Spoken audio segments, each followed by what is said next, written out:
What would you want to say to someone who feels like they can sit at home and make comments about a woman's body? Kiss my fat ass. I'm playing. Yes, really. babe! Well, hold tight, honey. Lady! I love you already. Babe, love you already. Welcome to Rain. Thank you. How are you? I'm so excited to talk to you. Oh my God, I'm so excited to have you here because what a year you are having at the moment. And what a year you're having too. Babe, celebrating each other. This is what it's all about. That's right. I love that. You've been songwriting since you were 9 years old, Yeah. as you said. Can you remember what some of your first songs were like? Yes. What were you writing about 9 years old, I was writing about things that I did not have any business writing about. Love, tequila, cigarettes. You were writing about tequila at 9? Yes. And my parents didn't even drink. They were like, how do you even know what tequila is? I heard other people sing about it. So, yeah, the first song I wrote was called Lucky Me. It was a love song. I thought I knew what I was talking about. Was it about someone in your class? Probably this boy named TJ Murphy. Where's TJ Murphy now, babe? I have no idea.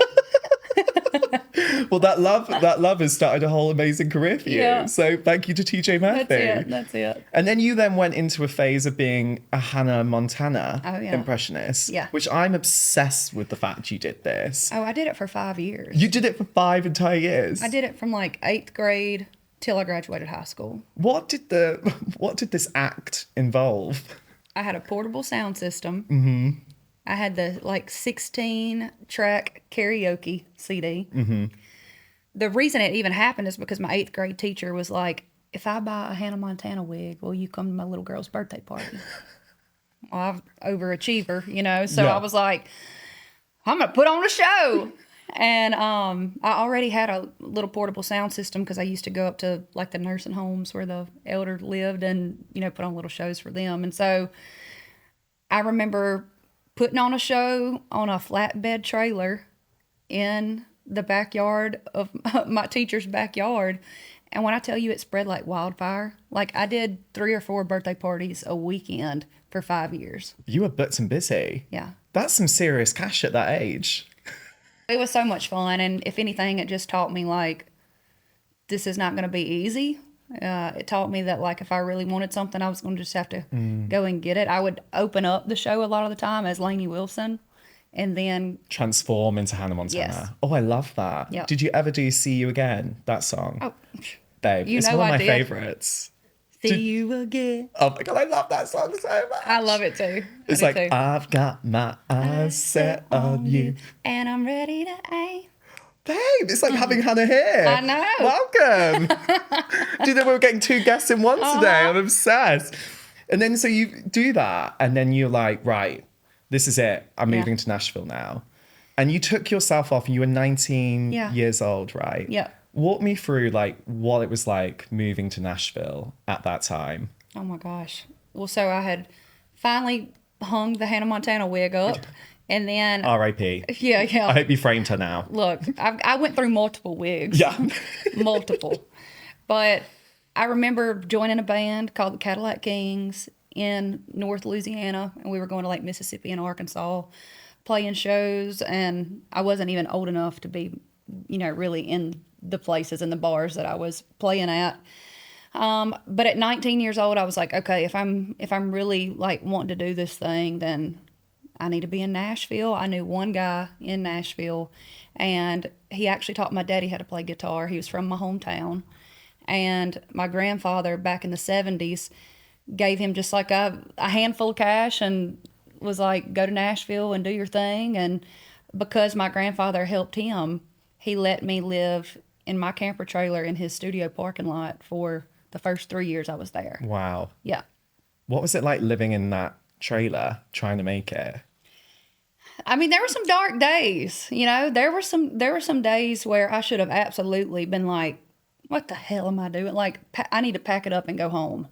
But going back to kind of like how Hannah Montana taught me a lot about like perseverance, I really do think that the camper taught me moments like that too. And looking back on it, I don't know if I would like change any of it.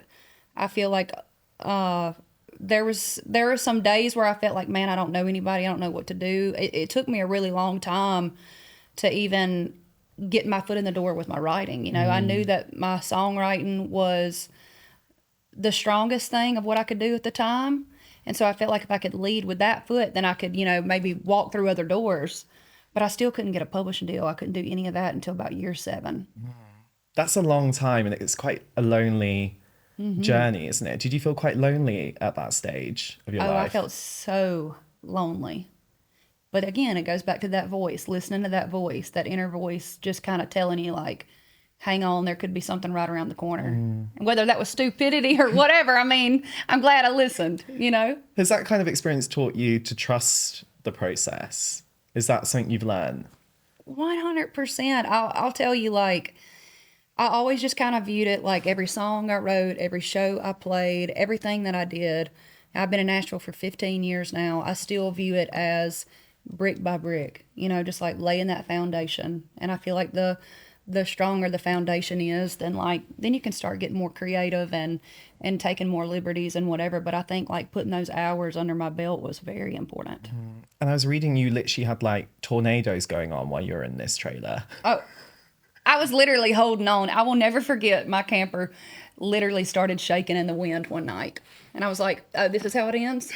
This is it. I'm done. Yeah. Up and away. And you were like holding on for dear life. I just remember, like, I was anchored down to the ground, but I do remember just kind of like thinking, I should have got out of here. Yeah. Is this Mother's Nature's way of telling me to give up? Yes. Yeah. And there must have been so many early rejections and knockbacks as well. When you look back now, is there a no or a rejection or a tough period that's really actually empowered you and made you into the person you are today?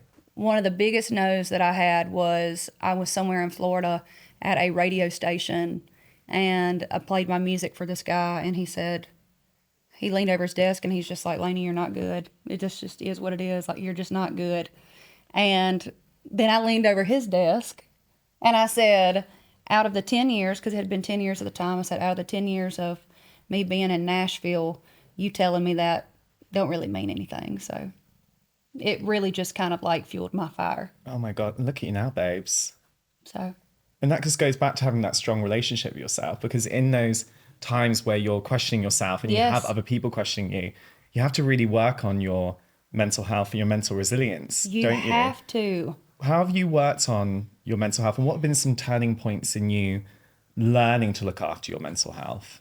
When I've gotten so like ran down and ragged to the point to where I was like scared, you know what I'm saying? Like those moments in life when you feel like you've worked and worked and worked so hard to the point to where you're just like having a hard time figuring out like where you started and where you're going to end up, and even hitting like mental blocks for writing and things like that. And what I've realized is just like living is the thing that you have to do, or at least for me, I have to be Lainey, the sister and the friend and the daughter and the dog mama and the fiance. I just got engaged. Ding, ding, ding. I don't have my ring on right now, like, but like, no, this ain't it. This is Amazon special. Thank God the ring is not from Amazon. No, that would have been a big no. Yeah, I would have said, oh, try again, brother. I have seen the ring on Instagram, so we know how stunning it is. Yes. If you haven't seen it, guys, go search it out right now. He really did a great job. Yeah. Yeah, it's a stunning thing. But yeah, so I think for me, it's been just kind of like hitting rock bottom and then realizing how important mental health truly is. My mama has always encouraged me to take care of myself, because we've had some mental health issues in my family. And, you know, a few people who have like kind of had like those mental breakdowns and moments where they were just so stressed out from things in life that it really did take a toll on the rest of their lives and their marriages and their families and their kids. And it just continues to trickle down. So from a very early age, my mama was always in my ear about that, you know, like making me aware of things that have happened in the past, so I would know how important it really is to take care of yourself and when to say yes and when to say no. And for a long time, I kind of thought that if I said no to something, like to an opportunity that I had wanted my entire life, that like I was really going to be screwing up, you know? And I've realized that like sometimes there's power in the word no. Oh my God, there is. There's and that's a complete sentence. And it don't even have to be just a no. It could be just a not right now. Because I've like always said, I want to be able to show up and give 190%. I do. And like, I'm hard on myself.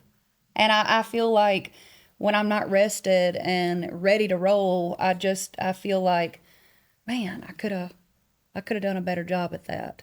And it's not fair to me. It's not fair to my fans. It's not fair to any of it, you know? So I'm still learning. It's hard. But it's so great that you had your mum to have that conversation with you, because it actually just goes to show how important it is to talk about our mental health and not just sweep it under the carpet. Oh my gosh. It is so important. And I feel like everybody's starting to kind of talk about it a little bit more. I think where I grew up, especially, and probably where you grew up, a town like you did, it was kind of like taboo to talk about getting help or to talk about therapy or anything like that. So for me, I have a couple therapists. I keep them on speed dial. I try to do my devotionals and my prayer time and meditate, put my feet in the dirt. Those are things for me that I can, try to navigate this crazy time. You are really leading the charge as a female artist in the country music world. But that has always been an industry that's been very dominated by men and still is dominated by men. Yeah. How difficult has it been to take a seat at the table as a female artist in a boys' world? The thing is, I feel like I didn't even think about it, like diving into this world. I didn't even realize how much of a dude's world it was until I'm there now. And I'm like, oh, shoot, Yeah. And the only reason I have a seat at the table right now is because of the women who have come and paved the way over and over and over again. I'm talking about everybody from Patsy Cline, Loretta Lynn, Dolly Parton, Winona, Reba, and then, the ladies of the 90s, Trisha Yearwood and Martina McBride, all of these ladies. And then they passed the baton to people like Miranda Lambert and Carrie Underwood. And then they've passed the baton to me. And I think it's just important for all of us to just keep doing that for each other, because we're finally starting to, I feel like, cover a little bit of ground, but we ain't there yet. There's work to do. There's a lot to do. But I do feel like the difference is, like, when a girl really makes it in the country world, like, she really makes it. It's not just like a half-ass making it. It's not like she just has like a hit on the radio. There's a lot of other things that have to happen for a female to make it. What do you mean by that? I just mean that, the truth is, like, there's a lot of, like, guy friends that I have in the industry that have hits. But when a female makes it, it does seem like she can really sell tickets. Because you have to work twice as hard, right? At times, at the end of the day, like, I never even thought to myself, like, I'm having to work harder than all these boys. But you could ask any of them and they would tell you that I work harder than all of them. Yeah. And you just kind of get on with it at the time. And it's probably not until you look back where you go, oh.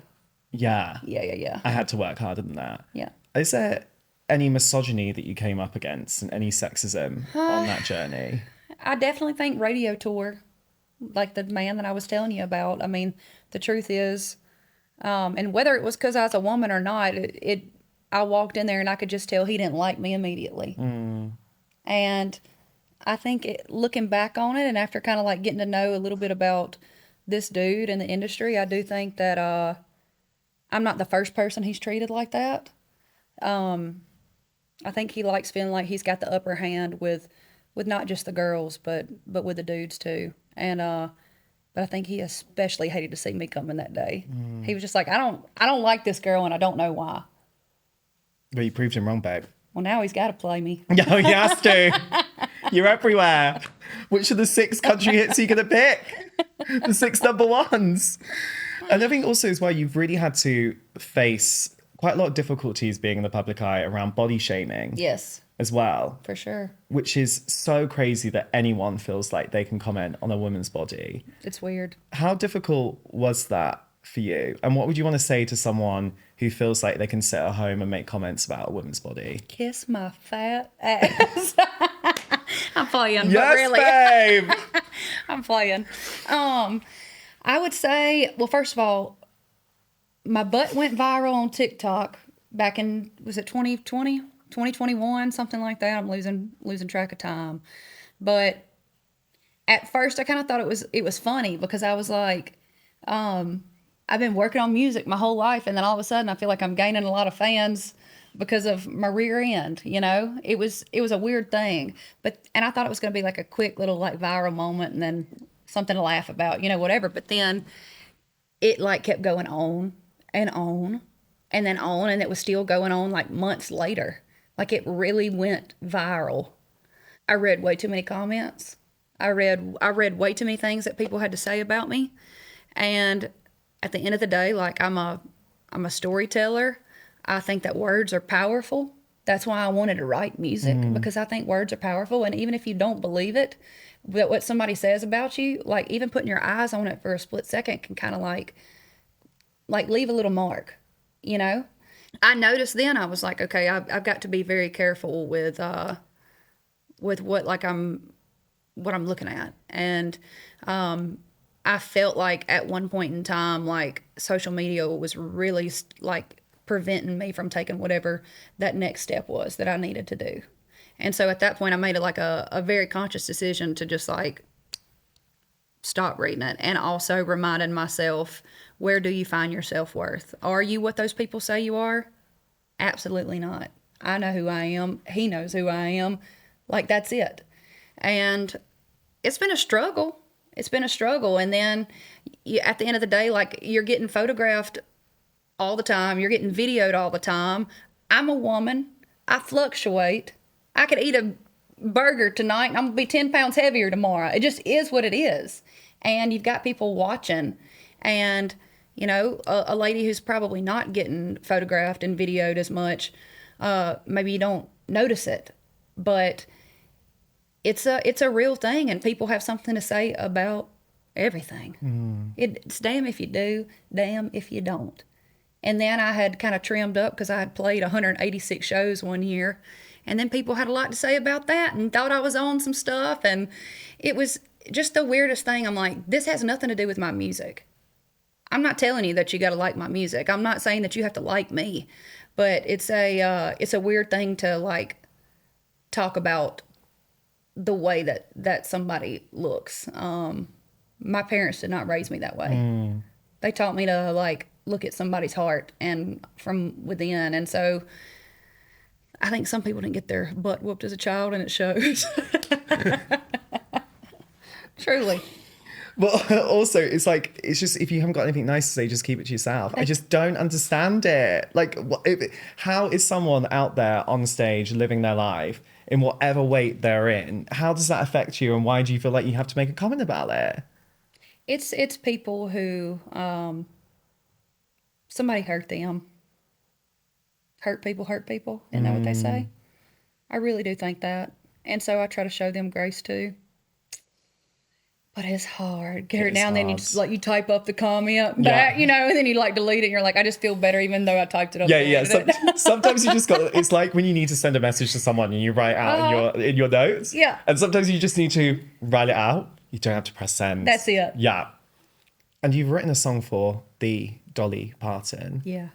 Let's take a moment for that. Like, that's writing. That's a moment of silence. That's a moment of silence and respect for the fact you've written a song for Dolly Parton. Did you get to like meet her during that process? I just need to know what the hell that was like, because it must have been incredible. Well, so I got to meet her before that. I met her on stage at the ACMs, but then I knew that she was going to be out at Dollywood. I've never been to Dollywood. I'm desperate to go. Is it incredible? Yes. What do you do at Dolly World? I mean, there's like... It's a Dolly roller coaster? Oh, yeah. A lot of them. Oh my God, sensational. Okay, this is on great. The plan. This is the bucket list. Yeah, you got to. It's something to see. I'll tell you this. Dolly Parton, first of all, she taught me a lot without really even knowing her. But then once I got to know her, I'm like, I spent 10 minutes with a lady, and in those 10 minutes, I was trying to soak up everything she had to say. And she asked me, she said, do do you have a good manager? And I was like, yep. And she said, well, is he an asshole? And I said, yes, she is. And those things like that, she's like, you need somebody who can speak on your behalf. You need somebody who can say no if you need it. And I asked her, I said, how do you decide, like to this day, what you do, what you don't? And she said, everything I do, I have to be like really excited and genuinely like fired up about doing it. And she said, yeah, it might seem like I'm doing a lot, but she said, it's really because I care about everything I'm doing. That is such a great life lesson. And the fact you've got that from Dolly Parton, dead. Yeah. Another minute of silence. Yeah, I know. And then I wrote this song with Post Malone. We wrote Through the Night, and then I jumped on another song on the record. And then next thing I know, I found out that Dolly Parton cut the one we wrote. Dead. I would have been like on the Passed floor, out. done. This is it. I peaked. I never have to work again. Yep. I've got the Grammy. I've written for Dolly. Done. Yep. CV complete. Yep.